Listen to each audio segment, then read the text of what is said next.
नमस्कार दोस्तों, news time में आपका बहुत बहुत स्वागत है। भारतीय जनता पार्टी के सुर सिंध को लेने को लेकर अब मुखर हो गए हैं। अब सिर्फ राजनाथ अकेले नहीं है जो कहते हैं कि सिंध भारत का हिस्सा होगा और इंडिया का बॉर्डर बदलने जा रहा है। भारत का सीमा बदलेगी। अब सीमा तो तभी बदलेगी आप जब युद्ध करेंगे। तो भारत क्या एक बड़े युद्ध की तैयारी में है? बिना युद्ध के तो भाई कोई अपना इंच भी किसी को नहीं देगा। यूक्रेन भी नहीं देगा। रशिया ने 20% हिस्सा छीन लिया है उससे, यूक्रेन ने दिया नहीं है। ये बात सही है ना? कोई अपने देश का 1% हिस्सा किसी को देता नहीं है, भले कमजोर देश हो या मजबूत देश हो। ये पहली बात है। हर एक की अपनी सॉवरेनिटी है। लेकिन राजनाथ सिंह का यह कहना कि हिंदुस्तान का बॉर्डर जल्दी बदल जाएगा, सीमा बदल जाएगी, तो मुझे लगता है कि खतरनाक स्टेटमेंट है। अब इस स्टेटमेंट को हवा मिल रही है साहब। सारे गोदी मीडिया में तो चल ही रहा है कि सिंध हमारा होने जा रहा है और सिंध को भारत में मिलाने की तैयारी हो गई है। इंदौर के अंदर जो एमपी हैं भारतीय जनता पार्टी के, शंकर लालवानी, उनका एक स्टेटमेंट आता है आज और वो कहते हैं कि अखंड भारत की ओर ये पहला कदम है हमारा कि सिंध को भारत में मिलाया जाए। सिंध के साथ हमारे सिविलाइजेशनल कनेक्ट हैं, सभ्यात्मक सब जो हमारी सभ्यता है उसका कनेक्ट है, बहुत क्लोज का कनेक्ट है।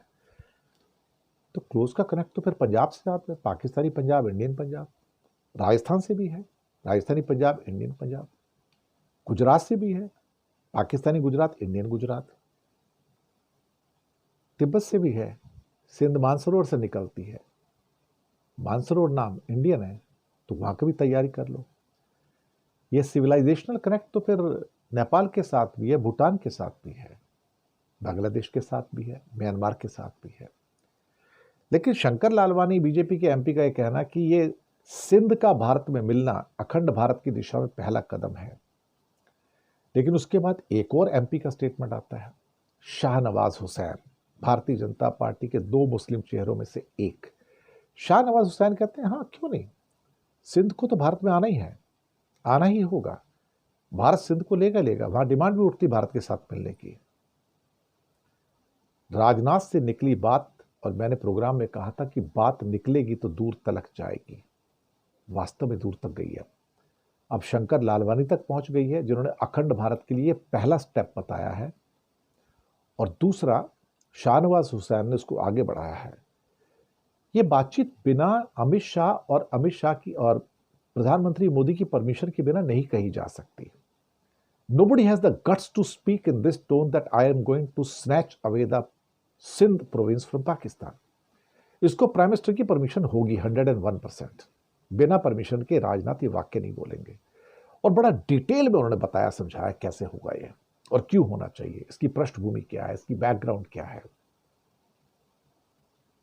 राजनाथ सिंह जी वैसे पाकिस्तान ऑक्युपाइड कश्मीर तो ले ही लिया अब तक, कई बार दावे कर चुके पिछले 4-5 साल में, हमारी फौजें तैयार हैं, कभी भी ऑर्डर मिलेगा एंटर कर जाएंगे, जनता तैयार रहे। वैसे कम से कम आर्मी को एक बात तो बड़े अच्छे ढंग से पता है कि ऑपरेशन सिंदूर में चाइना पाकिस्तान के साथ में था, पता है उनको। दूसरा, पीओके का बहुत बड़ा हिस्सा 72,000 स्क्वायर किलोमीटर का वो गिलगिट बाल्टिस्तान है, और करीब 13,000 स्क्वायर किलोमीटर पीओके है, यानी कि 80-85 हजार किलोमीटर का एरिया है। अब गिलगिट बाल्टिस्तान का एरिया वो एरिया है जिसमें से सीपैक प्रोजेक्ट जाता है, चाइना का प्रेस्टिजियस प्रोडक्ट है साहब, बड़ा $60 बिलियन का। चाइना मर जाएगा साहब, आप उसके प्रोजेक्ट पर कब्जा नहीं कर सकते। मैंने कहा चाइना मर जाएगा, आपको उसके नजदीक नहीं आने देगा, अटैक करेगी तो बात छोड़ दो। और इंडिया को इस बात का पता है, डिफेंस मिनिस्टर को पता होगा कि गिलगिट बाल्टिस्तान के 72,000 स्क्वायर किलोमीटर में हमारा मुकाबला पाकिस्तान की फौज से नहीं होगा, हमारा मुकाबला चाइना की फौज से होगा। इस बात का तो ज्ञान सिक्योरिटी फोर्सेस को भी होगा ना। क्या भारत गिलगिट बाल्टिस्तान में चाइना से एक कॉन्फ्लिक्ट को तैयार है? ये बात भूल जाते हैं अभी। अब बात आती है सिंध की, जिस पे चर्चा गर्म हो गई है। बात निकलेगी तो दूर तलक जाएगी। क्या भारत वॉर के लिए रेडी है? एक बड़ी जंग के लिए रेडी है? ध्यान रहे, रशिया ने 20% यूक्रेन का हिस्सा ले लिया है। 4.25 साल की लड़ाई लड़के साहब, 4.25 साल की। 4.25 साल इसलिए सस्टेन कर गया कि उसके पास तेल था, उसके पास मिनरल्स थे, उसके पास यूरेनियम था, उसके पास टाइटेनियम था, उसके पास हथियार बनाने की फैक्ट्री थी। तेल बेच के सस्टेन कर गया।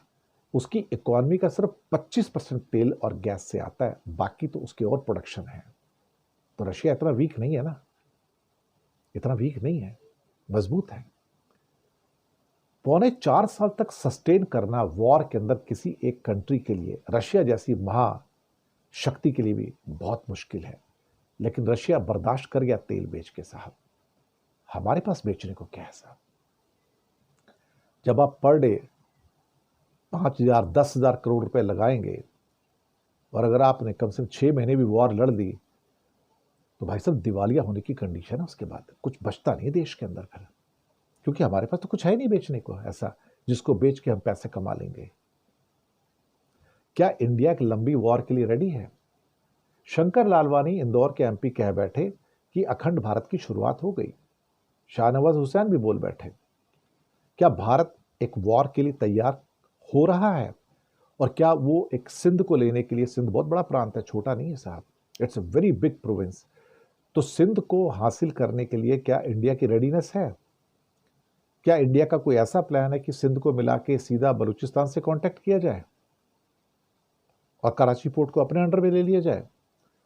मुझे लगता है राजनाथ सिंह ने ये बात कही तो सोच समझ के कही होगी, प्रधानमंत्री की परमिशन से कही है। तभी तो शाहनवाज और शंकर लालवानी उसकी बात कर रहे हैं, उसके बिना बात नहीं करेंगे। तभी मैंने कहा बात निकलेगी तो दूर तलक जाएगी। क्या भारत के आर्म्ड फोर्सेस तैयार हैं सिंध पे आक्रमण के लिए? और अगर ये सिविलाइजेशनल कनेक्ट है जो राजनाथ कहते हैं, तो सिविलाइजेशनल कनेक्ट तो नेपाल के साथ भी है। तो क्या नेपाल को भी हथियाने को आप तैयार हैं फिर? क्या कि हमारा होना चाहिए? अखंड भारत का हिस्सा ना, भूटान, बांग्लादेश, म्यांमार, थाईलैंड का हिस्सा, इनके अखंड भारत का सीन देखो, उसमें अफगानिस्तान भी है, तिब्बत भी है। तो आप चाइना से भी वॉर करने को तैयार हो क्या? मैं क्या कहूं इसको, मुझे लगता है कि बहस तो छिड़ गई है,